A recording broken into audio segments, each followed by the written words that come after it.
For the greater part of this long period, she stayed in the Nahbat, an exceedingly inconvenient place for one to stay in. It was a very small two-storied block, in the upper room of which lived Sri Ramakrishna's mother during the last few years of her life.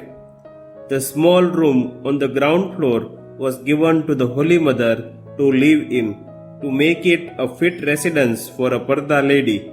The veranda about it was covered with screens of plaited bamboo slips reaching above the head. As a consequence, sunlight scarcely entered into it. Moreover, since she used to cook for the master and his aged mother, she was obliged to use this room as a provision store and kitchen also.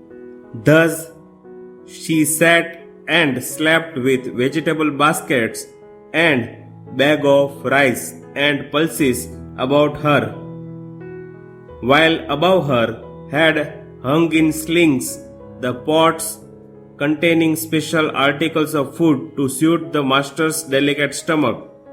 The room, the Holy Mother used to say in later days, was so low that at first I would knock my head against the upper frame of the door. One day I got a cut on the head. Then I became accustomed to it. The head bent of itself as soon as I approached the door. Many stout aristocratic women of Calcutta frequently came there. They never entered the room. They would stand at the door and lean forward, holding the gems, and peeping in, they would remark, addressing me, "Ah, what a tiny room for our good girl. She is, as it were, in exile like Sita." While recounting this, the Holy Mother would turn to her nieces and say, "You won't be able to stay in such a room even for a day." "True, aunt," they would ejaculate.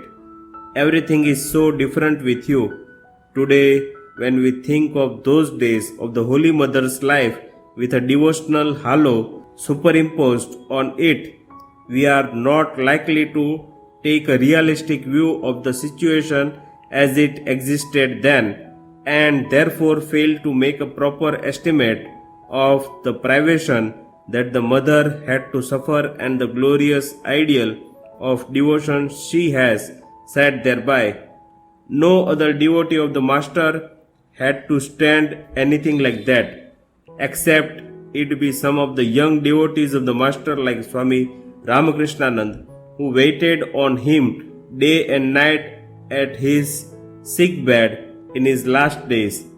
This aspect of the mother's life is an example of the highest ideal of bhakti as seva, service, wherein the difference between personal enjoyment and suffering gets lost in the sense of elation brought about by the knowledge that it is all undergone for the welfare or pleasure of the object of reverential love.